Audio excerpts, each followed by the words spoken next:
back to Kirk Kooks. Today is the first ever Pizza Wednesday. Pizza Wednesday is going to usually work in one of three ways. Number one, it would just be a regular pizza topping. So you've got like pepperoni, cheese and tomato, chicken and mushroom, ham and pineapple, that sort of thing. Just regular everyday pizzas, but we'll be making them ourselves. Number two would be a more extravagant topping. So we're talking like Big Mac, Southern Fried Chicken, that sort of thing.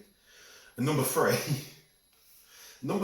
is going to be pizzas that the Teenage Mutant Ninja Turtles ordered in the original 1987 series. They're disgusting. Honestly, some of the toppings on these pizzas look vile. I mean, you'll see from the one we do today, they are absolutely horrid. There's a list of all the pizzas they ordered on the internet, and I've got this list and I'm going to work my way through it. We will eventually cook every single pizza on that list and I will taste test them. I have warned some of my friends that I might actually let them taste test these at some point as well. So usually on a Wednesday there'll be one video put up and it'll be one of those three things. As this is the first Pizza Wednesday, I'm going to put one of each video up for the first week. So you'll have a regular pizza, an extravagant pizza and a horrible Teenage Mutant Ninja Turtles pizza.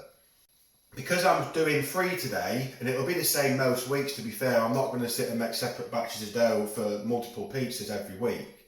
So I will put some text up here, and you can skip to that point in the video if you've already watched one of them and you don't want to re-watch the dough making process, because that's going to be the same for all three videos. So let's get started with our dough. The first thing we want is 121 millilitres of boiling water. So we just want to measure out 121 mils. Then to the boiling water, we want to add 242 mils of cold water.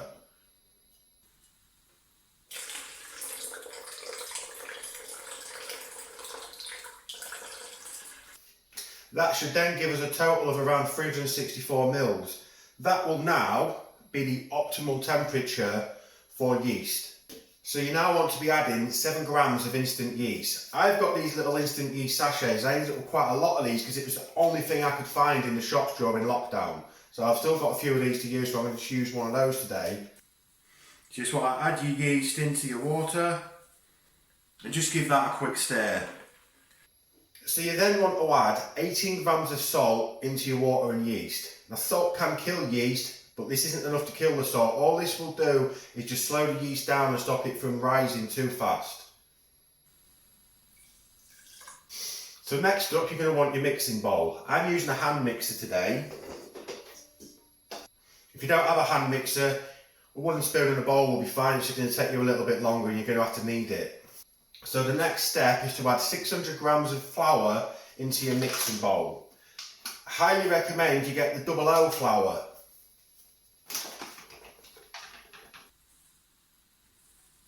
So next you want to get your yeast mix and start slowly adding this to your flour and just keep giving it a slow stir.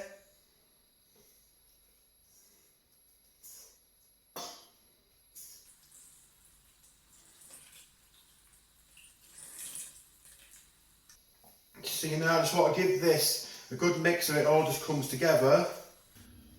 Now I've got that sort of mixed together, I'm going to finish the mixing process on the mixer.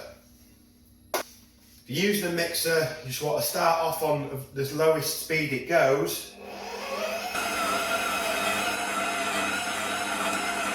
Okay, so whether you're using a hand mixer or you're kneading this by hand, you're going to now want to knead this for about 5 to 10 minutes. I'm going to leave this for 7.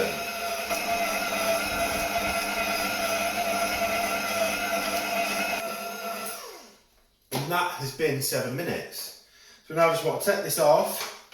So we then just want to lightly oil this so it doesn't stick too much. Just get a little bit of oil, put a drizzle on your hands, rub them together, then just work the dough into a ball.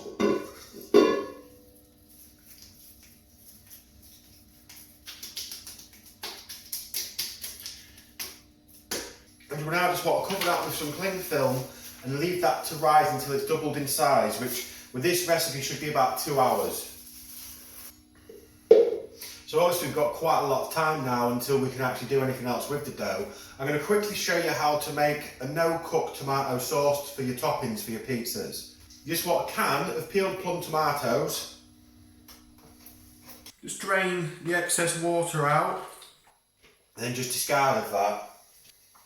Okay, so we now just add our tomatoes. Okay, so to the tomatoes we are going to be adding half a teaspoon of salt, half a teaspoon of oregano, half a teaspoon of rosemary, half a teaspoon of basil, and half a teaspoon of thyme. Now I just want to blend all that together.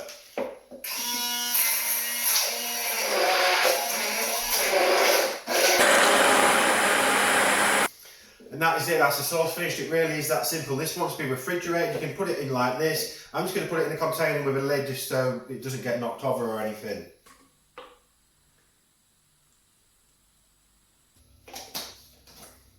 And that can now go in the fridge. That leaves us with still a lot of time left to spare, so if you find yourself something to do, I'm going to go walk my dogs.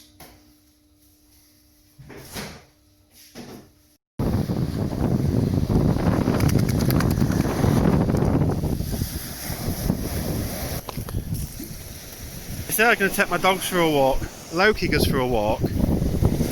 Ranger goes for a swim. Okay, so that's been nearly 2 hours, I think about 1 hour and 50 minutes, and this has definitely doubled in size.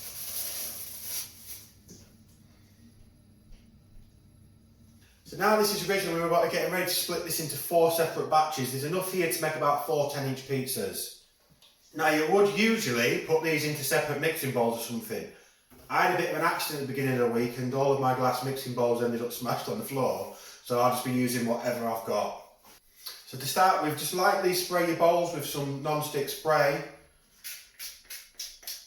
And then just give that a little whip around to make sure the whole of the bowls are greased. And then if you just weigh out your dough, put it into one of the bowls. And the total weight of that is 960 grams. So we want to be splitting that into 4 lots of 240. So they all now want covering with cling film again, and then you'd leave them for another 30 minutes.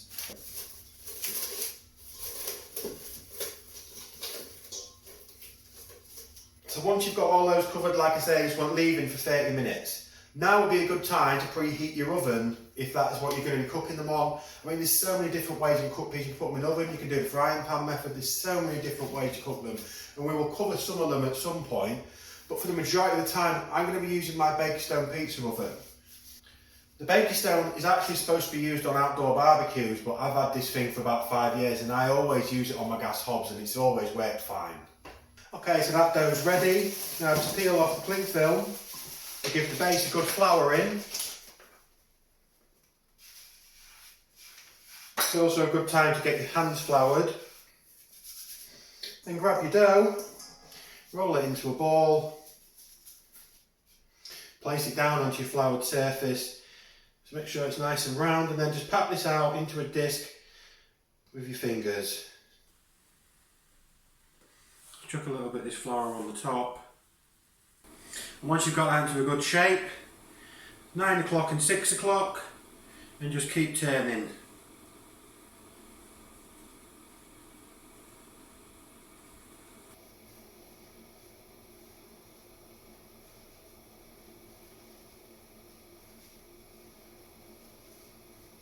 So now we want to be grabbing our peel. If you're using baking trays or whatever, now you'll be placing it onto those. Nice bit of flour onto the peel. Spread that about. Then we want to take our pizza base and just place that onto the peel. And now's the time to make sure you've got all your ingredients ready so you can move quick with this so it doesn't stick. This is going to be our first Ninja Turtles pizza. Toppings on this one: sardines, whole chili peppers, chocolate fudge, and whipped cream. To ensure we get a nice golden crust before we start, we're just going to push a tiny bit of olive oil onto the crust. So first up, we want our tomato sauce.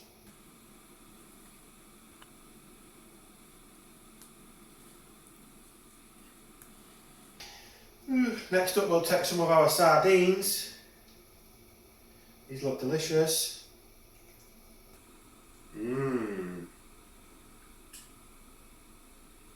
This looks like it's going to taste amazing. Next we'll put some whole chili peppers on. I mean, let's just put them all on. I mean, we wouldn't want it to taste horrible or anything. Next we want some cheese. And then some fudge sauce. We will save the whipped cream until it's come out of the oven and cooled down a little bit so it doesn't all melt. And then we go to the oven.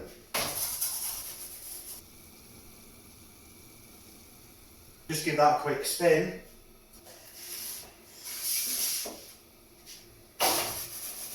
And with that, I think that monstrosity should just about be ready. See all that chocolate, fudge and cheese melding together to create some sort of horrific bubbling mess. So I'm just going to leave this to cool down for a little while, just so that it's not too hot when we put this on. I have experimented in the past with a squirt cream on the pizzas preparing for this, and it just melts. I need to let it just cool down a little bit so that it doesn't just go into a puddle of milk. Okay, so I think it's about time to add some whipped cream to this and give it a taste.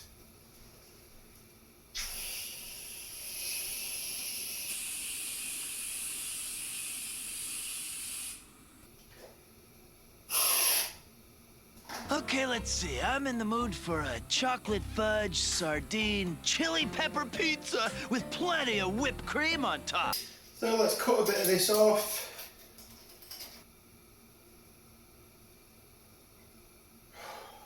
Okay, so give it a taste.